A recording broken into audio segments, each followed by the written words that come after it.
All right, guys, welcome back. Davis Auto Sales in Richmond. I hope you can see okay on this video. Usually I pull them in a little further and it's not as sunny, but as you can see, the showroom is jam-packed right this second.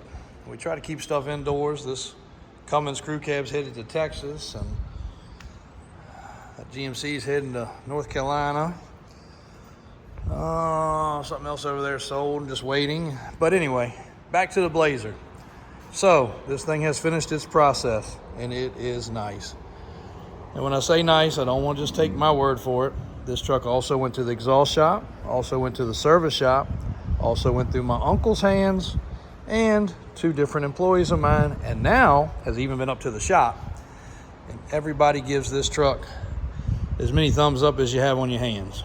So let's just start with some of the cool stuff. I know I touched on it last time a little bit, but original inner fender wells, dual shock truck, tires that have 3,000 miles on them, BF Goodrich, all-terrains, era correct.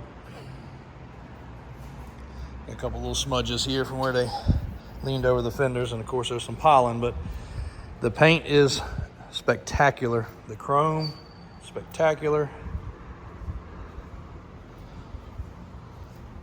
The undercarriage is what really will impress you. And this thing has not been undercoated, not been painted on.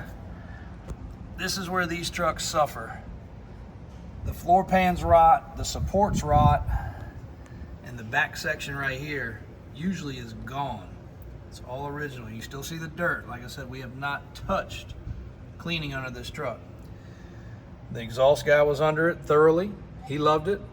Service guy was under it thoroughly. He loved it.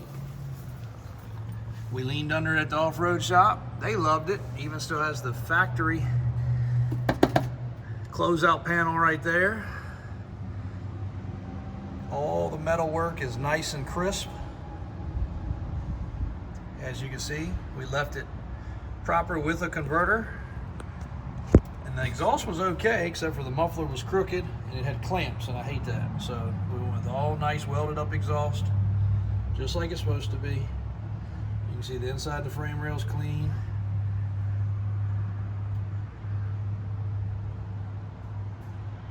And again, we will clean, wash, paint under, whatever somebody requests. We'll clean under it either way, but we don't like to do the paint till last minute.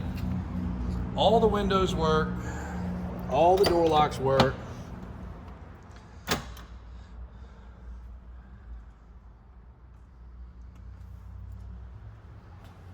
Seats are in great condition. Factory style floor mats.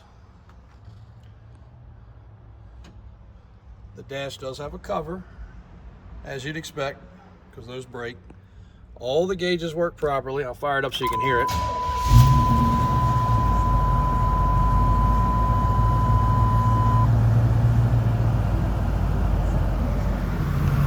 Sounds nice, good tone, not obnoxious.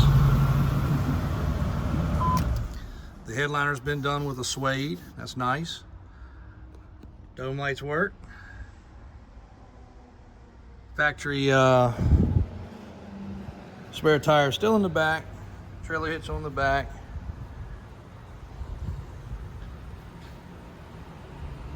And I did say something, and you guys are good. You guys here, you guys pay attention, and there's some really good followers on our page. I said something about this here, and somebody said something about it. So my guys assumed that it was supposed to say K5 right here.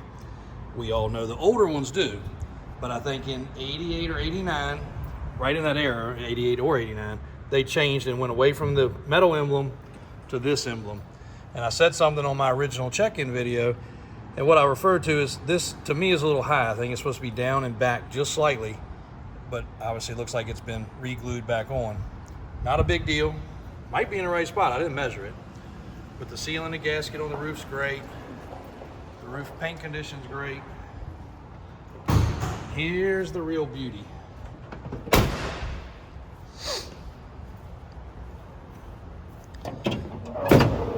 Under the hood, factory inner fender wells, completely original motor, which runs great, 350 TBI. Air condition works. As I stated in the last video, it does cycle, meaning it comes in and out of the vents to the floor to the dash. So there's a vacuum somewhere that we're going to have to address. But super, super original and clean under the hood. Very appreciative. Even the little splash guard right here, still in place. Frame's clean. Motor's clean. Alternator looks new. Still got the courtesy light under the hood. That actually still works. Crazy. If you've never seen one of these, check this out. You reel it out. You're like, oh, what's going on? What are we looking for? Really, really, really cool. Really a neat feature. And then you just crank it back in. Try to do this with one hand. But you get the point. You reel it back in. Clamp it back in place. Boop. Then you turn it off. Pretty darn cool. And it still works. So, guys, this is the truck. If this was on the right number, at the right auction, at the right time, and I used to use the Barrett Jackson and Mecum and all these terms, but if you follow us, you know why we'll stop using those terms. But if this truck was at the right place, at the right time, or at one of these dealers that sells nothing but classics, this is the one that brings all the money. And I feel like it's priced almost half of what I've seen these trucks bring. I've seen these bring $80,000 to $90,000. This is that truck. This is the right truck. So don't get too excited unless you're ready to pull the trigger in the next 30 minutes. I do believe we have a customer that's going to speak for this one. He's waiting on a shop quote. As you guys know, we like to carry the trucks to whatever level you want. And he wants to do power steps, lift kit, some special wheels. He's got a lot of things on his list. Some of them time restraints just won't allow us to do. We are just that busy. There's nothing on his list we can't do. LS swap, you know, everything on the laundry list. But to do that, we would be just too far out. So we're gonna get him a list of the things that we can actually accomplish in a realistic time frame, being the lift kit, wheels, tires, power steps, and a few other little small items on there. And I believe he's gonna speak for this one. So just wanted to bring it to you before it left. You do not recreate them like this very often. This was a great specimen to start with. Yes, it's had paint work, probably due to the fading, but it did not have any rust. There's been no cancer covered up. There's been no secrets covered up and hidden. It is missing the lower valance, but it's gonna look good with the lift kit. We would probably took that off anyway. A K5 Blazer to dream about right there, guys. The K5 of K5s currently. Davis Auto Sales. We do have a white one. We'll be bringing you some content on that one soon. And a couple others actually that are in the pipeline, some Suburbans and other things too. So stay in touch. Watch the website, davis4x4.com or davisautosales.com. And if there's anything that strikes your fancy, reach out and let us know. Be happy to help you guys. And there's the phone number. 271-0030.